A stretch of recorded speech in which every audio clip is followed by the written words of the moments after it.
Welcome to the Strategic Pursuit Podcast. I'm your host, Brandon Macias, and today we have a special guest. His name is Evan DiLeonardi. Evan, thanks for coming on the show. Yeah, thanks for having me. I appreciate it, Brandon. Absolutely.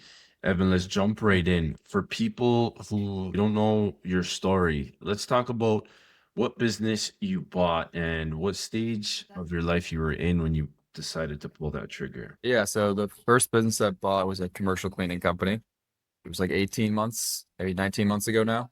I bought that. And I was at that point working a corporate job and consulting. Knew I didn't want to do that long term. So was trying to find a way to get out of that. Dabbled in real estate for about a year and then went into this world of small business acquisition. I bought that to hopefully get out of my job, which I eventually did, and be a full-time entrepreneur was the plan. So that was the thesis, beginning of it. What did your career look like before you bought this business? What company did you work for? What industry? I worked on technology-focused management consulting for a mid-sized firm, not one of the big ones. So I'm not sure anyone would have ever heard of it, but it was called the Hackett Group. But yeah, I worked there for 3-4 years, all the while kind of planning this, saving money, figuring out what was next, learning about ways I could get out of the job, start something or buy something, whatever it might be. And I finally got to the point where I had the confidence and the money to do so, and I took the leap, and I've not looked back since then. What made you decide to go the route? I mean, you're young and I'm sure you weren't working at this place for very long. So what made you decide to take a leap and take that entrepreneurial journey? Yeah, I mean, I knew I was always like the entrepreneurial kid, right? Like I was trying to buy and sell shoes in high school, Jordans and stuff like that. So I always had that itch. I was trying to find ways to make money. So when I graduated and started a corporate job, like I was 2-3 weeks in, I was like, this cannot be the rest of my life. There's no way. So I started kind of planning from the beginning of how I can get out of it. And then I'm relatively young to have made that kind of bigger jump and bought a business with a personal guarantee. But like I said, I was planning for it from the beginning to do something like that, trying to educate myself, spending as many hours in the week as I could, learning, reading, meeting people, listening to stuff, listening to podcasts like this, try to get some perspective on things. And eventually I just had the confidence to do it. And I also had the motivation. Like I was just over the corporate world. I saw the light at the end of the tunnel to get out of it. And it wasn't like an obvious, easy decision, but at some point I just made the jump, and it feels obvious now and in retrospect. But yeah, at the time it was still tough to actually decide to do that. Let's talk about the business. What business did you buy and what did the numbers look like? Yeah, so the first one I bought was a commercial cleaning company, janitorial services for mostly manufacturing facilities. It's in a rural part of the country in Ohio. Bought it for 1.6 million. It did about 450 to 500K and SDE, EBITDA, 1.5 to 2 million in revenue. So yeah, those were the numbers, high level of it. I had a GM in place, which was great. I ended up actually switching GMs shortly after buying it, but it was a good kind of get my feet wet first purchase, solid business. I mean, obviously things change, sometimes a lot of the time you get surprises, right? From due diligence to actually closing the deal. So what did the first 90 days look like? What was the hardest, I guess, hurdles to overcome? Diligence was pretty smooth, actually. Nothing too crazy there. Numbers all checked out. Site visit went well, stuff like that. We did get delayed for like 6 months right before closing, which was just from like a small IRS like filing issue. So we fixed that. It's a long fix, took 6 months, but it was an easy fix. It's just IRS government paperwork. But then yeah, once I actually closed on it, first 90 days from that, it was bumpy at times. So I spent a lot of time just learning, documenting things, trying to put it in processes where there weren't processes, and pull knowledge out of key employees' heads and get it on paper. But yeah, I mentioned I had a GM I eventually replaced, and that happened in the first 90 days, give or take, because I found out they were stealing from the company and there were some nefarious things going on. So I had to let them go and then kind of restructure things. So it was a bumpy first 90, 120 days. Looking back now, things are good and it's a little more relaxed, like 18, 19 months later. But yeah, it was a exciting but stressful transition for sure. How did you find out that they were stealing from you? What gave that off, or was it not obvious? It was kind of obvious. They weren't like taking money per se, but they had family working in the business and they were just letting their family clock in from home, get hours when they weren't actually on the job. They were paying all the family members way too much. So once I dove into the numbers after closing, it's like I could see it right away. It was pretty obvious that people were like over budget, and everyone who was over budget was the family. They're also getting paid too much. And then I put in like a geo fencing time clocking system, not to get too in the weeds of commercial cleaning software here, but I put in a new system where now you have to clock on your phone and it knows if you're at the site or not. If you're not at the site, it gives an error. And that's when I got the, oh, like that doesn't work at this site where the family works. I was like, yes, it does, because we have two other people there and they do it. He's like, oh, they don't have cell phones that can do that. I was like, I know they do because they use it for payroll to onboard. So I saw their cell phones. So like the lie unraveled once I put that system in place, and it became just obvious that they just weren't willing to do that. And then I'd find the GM like manually altering their time clocks to give them the hours, even though they weren't like on site. So he wasn't that sneaky. It was pretty easy to suss it out. And at that point, it just became a game of de-risking and making the changes. As far as systems and processes, you talked about geofencing. That was Yeah. one of the systems that you put in there early on. Along with that, what other systems did you implement in those first 90 days that were kind of critical changes that you thought needed to be implemented? It was a classic business that wasn't super heavy with technology when there was a lot of opportunities. I brought in like geofencing for the time clocks. I brought in a new like overall software that you could have like chats, which is not a very groundbreaking feature, but like they didn't have any way to communicate internally. It was like text or call or in person. So now we have like group messages like for specific things. And you can DM people and talk, and cleaners can send pictures, and it's all stored and time stamped in one place. I brought in like just better payroll and reporting software just to make those processes quicker, more automated. We've digitized all the checklists for each site and inspection lists and supply lists just to make everything centralized online and easier to use. The GM was doing the bidding, right? So he's the only person who knew how to bid. So I pulled all that knowledge out of his brain and made like a bidding template where anyone can go into a place now and just count the number of bathrooms and look at the square footage, and they just put it all in a template and it'll tell you the price basically for that job, which that was really important at the beginning, because if he were to leave and no one knew how to bid, how are we going to get new jobs? So getting that in place was critical to making the change when I did. But yeah, just various things like that. I'm not a genius. It was nothing crazy complicated. It was just simple systems and bringing in technology and automating things when there were opportunities and low-hanging fruit. And all of this, I mean, this was kind of a step-by-step process. So did you already have this kind of mapped out what you were going to implement first, second, third, fourth, based off of all the research, the books, the podcasts that you listened to, and the knowledge you acquired before the acquisition? Yes and no. In the diligence process, I was taking notes, looking into things, thinking of solutions, looking at software platforms and stuff that I could bring in. So I was proactively thinking about it. I had a plan.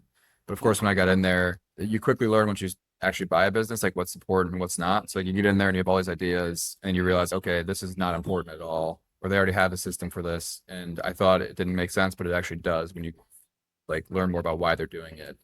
And then I was like, okay, this is a quick fix. This will take a day. This will take months. So for example, the new software I rolled out with the checklists and the chats and all that, that took 6 months to roll out because we had to get every cleaner to switch over their apps. We had to train them how to use the apps. We had to go actually to each site and get the checklist written down, because old school company, like they had some old paper filings of like checklists, but nothing was really documented. So we had to do that, which just took time. So I had an idea of what I wanted to do. When we got in there, I just followed what made sense day by day and prioritized, and then got those things done. And slowly but surely over the first year, we were able to check off all the boxes and really get us to be like a 2025, 2026 like company with the right systems and processes and technology in place. So yeah, long working process. I had an idea of what needed to get done. I followed that loosely, but I was flexible as it went. Were you in the business a lot Yeah. at the beginning? Yeah. Oh yeah. At the beginning, I was in it a ton. So I was on site in person for the first couple months, and then I would like leave for a few weeks, come back for a week, leave for a few weeks, come back for a week. But even when I was gone, like I was working 30, 40, 50, 60 hours in the business, especially when the GM swap happened. We were just understaffed. And I had to fix all those problems that were a result of that person. So I was doing all the hiring, interviewing for like cleaners, and it's essentially a staffing company. Like we're hiring 2, 3 people a week for new jobs and to replace people who quit or don't show up. It's an entry level position, so people will just not show up and not tell you. They won't put in notice.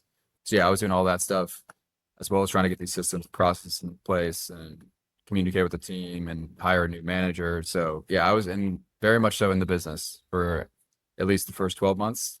And Yeah. only until the last maybe 4 or 5 have like pulled back from it a good amount. And now there's days where I don't really do much at all, just monitor the chat and make sure everything's good, which is nice. It's a refreshing feeling.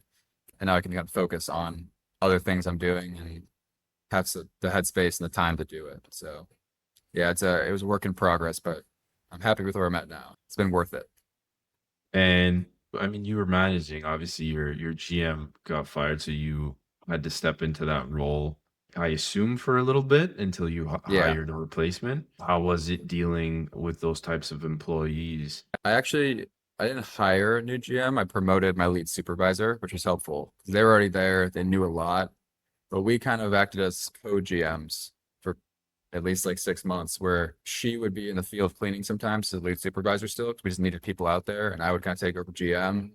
And then when she would have time, she'd come back to GM and I'd go back to owner and start doing higher level stuff, processes, trying to fix things, like fix the system of itself.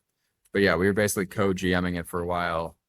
And I had some struggles hiring people. I hired a few people who didn't work out as like managers in the fields because I didn't know what a good manager looked like. So I had to learn that, cut my teeth there, figure out like what the kind of person I need looks like and how to interview them and hire them. Which, I mean, it took 8 months and a few bad apples to figure that out. But luckily now we have a really good team and I've figured out all the people part of it. My GM's solidly in place. We hired an office manager to support the GM. So now that's what's really helped me get out of the business is any of the more admin stuff. She just takes all of that. So like she supports the GM, not to focus on sales, marketing, bidding, with someone to help her kind of manage the day to day, manage the team and the back end of it all. So I don't know if that answers the question, but that's the Yeah. broad context of the people part of it. I'm thinking about you stepping into this business, putting your face out there. Everybody sees you're a young guy, stepping Yeah. into this role, and a lot of people might not give you that respect right off the jump. How did you approach that? And was that something that you felt right away, or did you feel it at all? So I think that was part of the problem with the GM because he was older. He was an older guy. I think he never admitted it, but I think a little part of him didn't like that his boss was. I just turned 27 when I bought this business. So like I was like 30 plus years younger than him. I don't think he liked that. And I think it created a little bit of conflict sometimes because I'd say we should be doing this and it was my company and he would act like he knew the better way to do it. But a lot of times he would be wrong, but he would not want to admit it. He had a little bit of an ego. Um, Luckily, like my new GM, my supervisors were pretty close in age relatively. So like the age thing didn't really hurt me there. And I also, and I don't say this like with an ego. I say this because they told me like, because they saw me step in, make the change, because they knew that the GM was doing stuff and they didn't really like him either. Honestly, part of why I got rid of him is they said if it's either like him or us, like we can't keep doing this. So they respected that I actually took the action and made the change, which got me a lot of respect with the existing employees. And then they watched me step in and basically work all the time to fix the problems and bring the business back up. So now my current employees, age aside, I think they do respect me and they've told me they do. And they respect that I actually made the changes and then ate crap for a while to fix them. But yeah, so like I think I got respect in that sense. But at this point, like I really don't see my age as a relevant thing. Like I kind of operate just as I would normally. And if people question my age, I just let the work I do speak for itself. But yeah, the first business I bought, it definitely was in the back of my head. And now that I'm beyond that, it's nice because I don't have the imposter syndrome anymore. I don't have the, am I too young for this? Do I know what I'm doing? Feeling, but it was there at the beginning a little bit, definitely. Yeah. Was there any point throughout the beginning there when things got difficult that you were like, what the fuck am I Oh doing? yeah. Yeah. I still had those feelings still a few months ago where I'd be like, why did I do this like this? Every once in a while, to be completely candid, I still do. I'm like, I had a nice consulting job. It was pretty cushy, fully remote. I made decent money. There's some days where I'm like, why did I bring the stress to myself but I love it. The money is like whatever. That's not even like the main reason I did any of this. It's just the freedom. I have no one to answer to a lot of the time. I can live my own life. I feel like I'm doing something cool and building things, which I enjoy. So there are times where I'm confused on why I ever started this in the first place and was it worth it? But then I remember the benefits of it and just the feeling I have like internally and the purpose it gives me and all that fluffy stuff that it makes me feel like it's all worth it. So yeah, at this point, there's no regrets at all. I want to touch a little bit on the SDE. 400,000, was it? Or five? Yeah, it was like 450 to 500 when I Okay. bought it.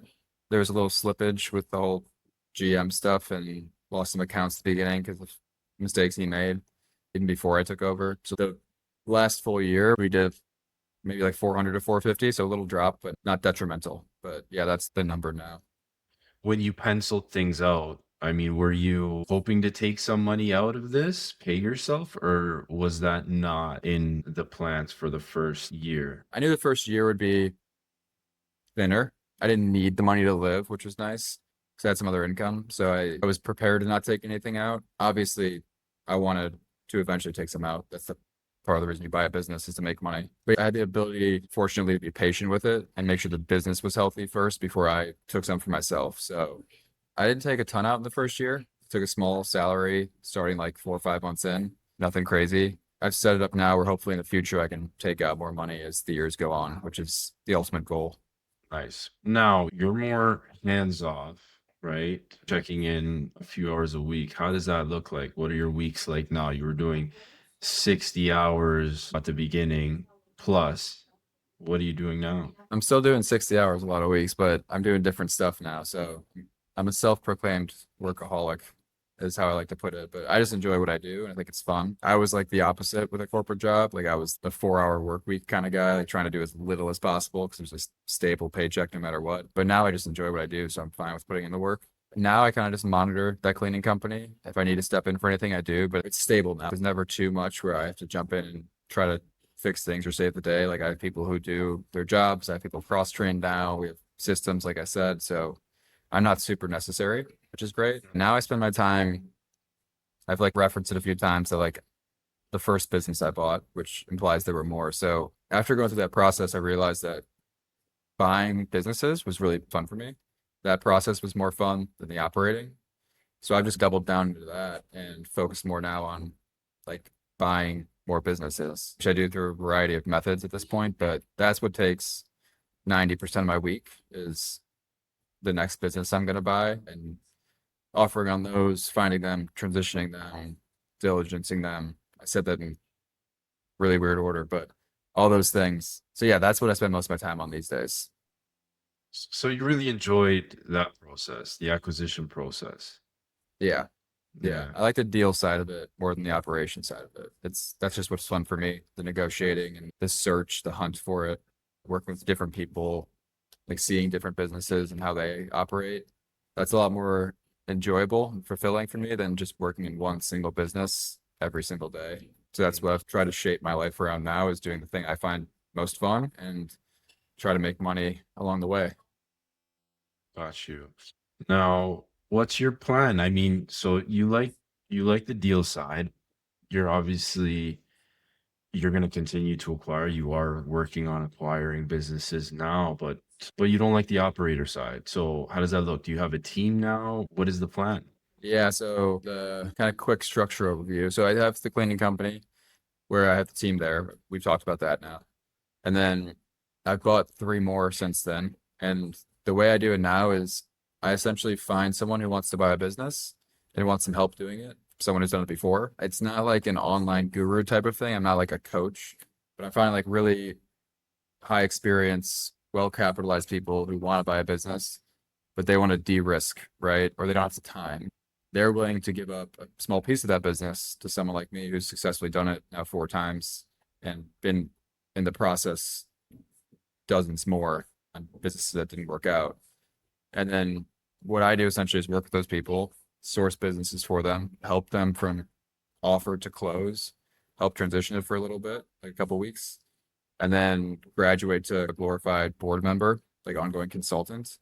And in exchange for that, I get a cut of the business, like some of the equity. So That's kind of my model now. And I can do a lot of that by myself just because you only have to do a few a year for it to be really profitable. And I can juggle that. And now I'm building a team out around that. I'm formalizing a little bit, trying to scale it, work with more people because I just have the demand now. People are interested in working with me. So I'm hiring some people to help me with some of the more admin tasks that go into it, just so I can have more time to do the higher leverage stuff, which is make the offers, negotiate the offers, hop on the seller calls and frame myself and my partner, and sell us to the seller or the broker, and then help with the transition logistics, which are very crucial to the business being successful. And I've seen a good transition and bad transitions, like my cleaning company, which is a little rockier. So I have perspective on those and how it looks on the other side of the fence once you close.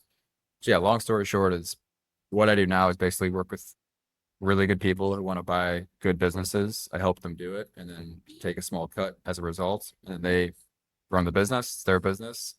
And I get my piece for what I did at the beginning. And then again, like ongoing kind of advisory throughout the process of owning the business until we eventually sell those. So you are the realtor or the broker to these businesses in a sense, and you get paid with some shares in the business. Yeah, I wouldn't say broker. I'm more of like a buy side advisor. So these businesses still have a broker that the seller uses to sell their business. I'm like a buy side consultant, like consultant for equity kind of model. They want to buy a business. They basically tap me in to help with that process, help source it and get it under contract, negotiate on it. And they're hand through the process of diligence and attorneys and bank stuff all the way to closing. And then in exchange for that at the end, they give me some equity and now they have a good profitable business packaged up and handed to them. So yeah, more of a buy side advisor or a buyer consultant, if you want to give it a title. Yeah. Not a true broker who just transacts and then takes a fee and goes away. And so, I mean, that specific buyer, you're doing your due diligence on that buyer as well. They got to meet a certain criteria because you're going to have Yep. shares in that business. So you want to be able to make sure that they're obviously going to operate and grow that business successfully. Yeah. I mentioned earlier, you only have to do a few of these a year to be really profitable, right? So I'm very selective with people I work with. I have a long criteria list.